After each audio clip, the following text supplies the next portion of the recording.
I used to think peace was a sound, the low hush of water on stone, the faint ring of wind through pine needles, that steady hum behind the shed that meant the fridge was cold and the porch light would come on at dusk. That was Birchwater Lake for me. And then one summer, a stranger showed up with a clipboard and a smile that didn't reach her eyes, and somehow peace turned into paperwork threats, and of all things, a fight over electricity. My name's Nate Hollis.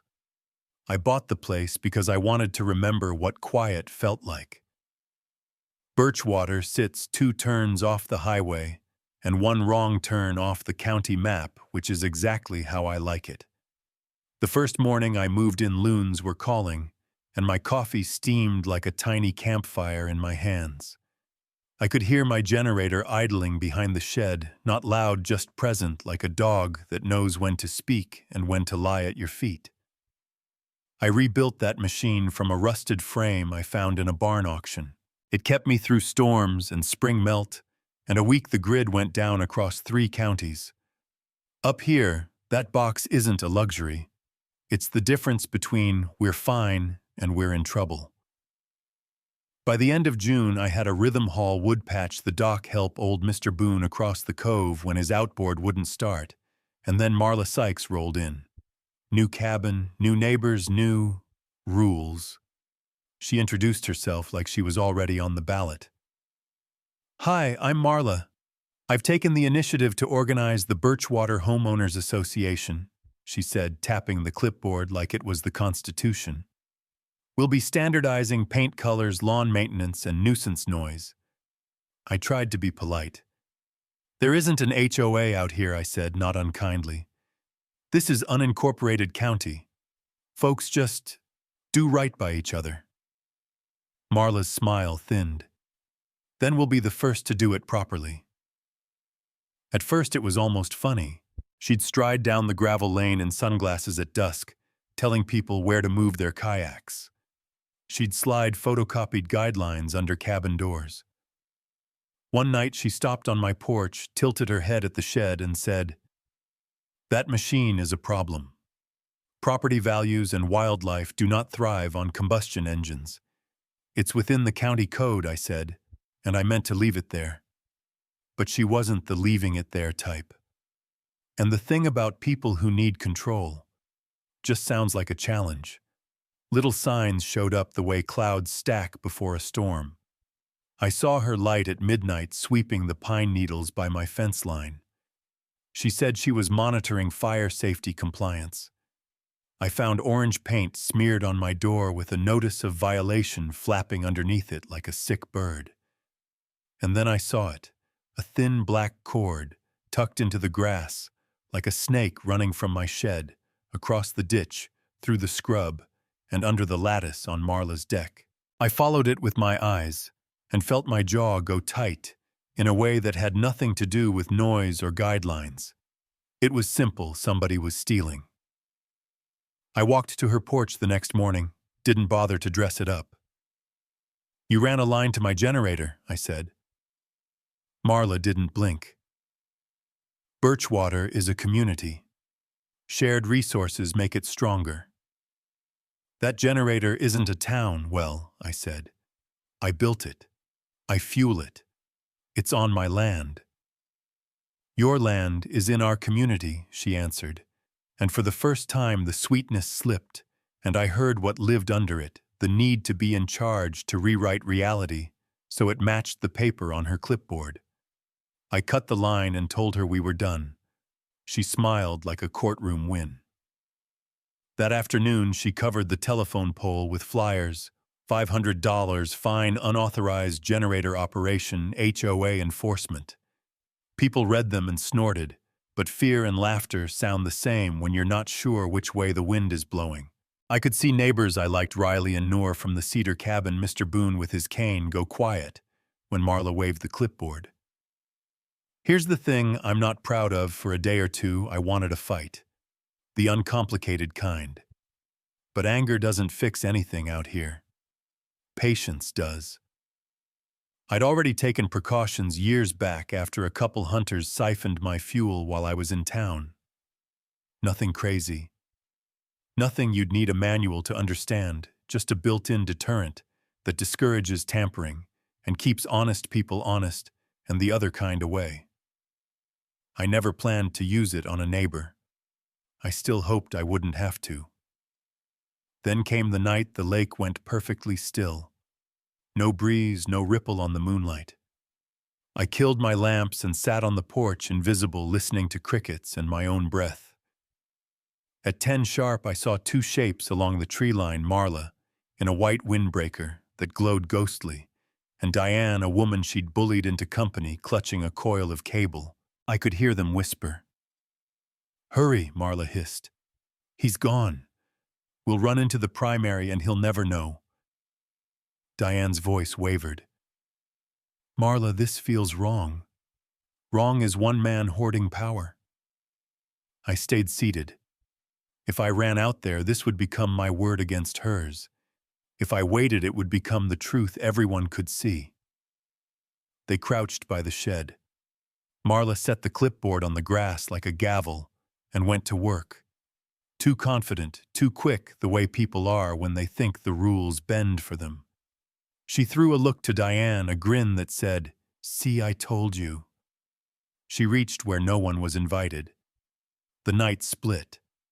A sharp crack, a pop like a balloon that didn't want to be.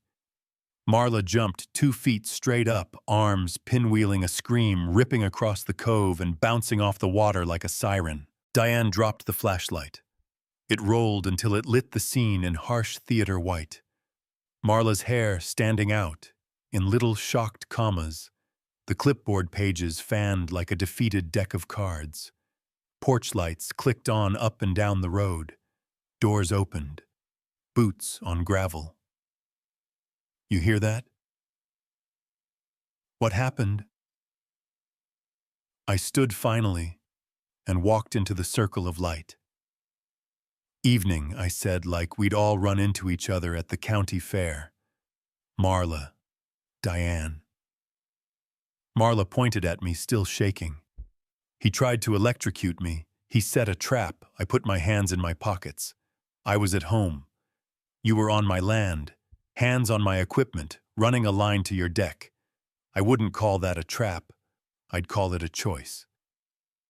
Old Mr. Boone let out a bark of a laugh that he didn't bother to hide. Someone else said what everyone was thinking. "Also, there ain't no HOA. The crowd isn't a court, but sometimes it's better. People remember what they see." They saw a neighbor crawling around in the dark with a stolen line. They saw a man standing on his porch in his socks with his hands empty. A few folks clapped me on the shoulder like I'd won something. I hadn't. I was tired and a little sad for all of us that it had come to this. Marla tried to rally. "He's dangerous. That machine is illegal. The sheriff signed off on it last year," I said, "and I had the permit in a drawer if it came to that. You know what isn't legal? Trespass, theft, vandalism, those orange streaks on my door. That was you, right?" Her mouth opened, then closed. The neighbors melted back to their porches, the show over the verdict written in the air. Diane tugged at her sleeve. "Let's go," she whispered. For once, Marla listened. Morning made it real. Stories travel fast around water. By noon, folks were recounting it with hand motions, the jump, the scream, the pages like confetti, and the laughter had turned from nervous to relieved. You could feel shoulders drop. People lingered on docks. Riley waved like he meant it. Noor brought me a pie and said I didn't know if we were allowed to bake pies under the new regime. Around 2, a county SUV bumped down the lane. 2 deputies stepped out, brims low, notebooks ready. Marla came trotting from her porch like she'd just found the off switch for consequence. She launched into her speech. "Officers, thank God." He set a booby trap. The tall deputy held up a hand. "Ma'am, we'll talk to everyone." They came to my steps. I told it straight. The line I'd found. The flyers. The paint. The midnight visit. I handed them the stack of fines she'd issued with a logo she must have made in Word. The deputy's eyebrow went north. "County records show no HOA here," he said quietly. "You know that already, I suspected," I said. They walked the short stretch to Marla's place. She tried to bulldoze with words. She's good at that, but words don't move a deputy who's already called the county clerk. When they came back, the short one wrote slow and neat on an actual clipboard, the kind that counts. He turned to Marla. "Ma'am, you'll receive a citation for theft of services and trespass. You'll be notified of your court date." She sputtered. He kept his voice level. "You're fortunate he isn't pressing additional charges." The applause from the porches wasn't loud, more like a wind stirring dry leaves, but it felt like something unclenching.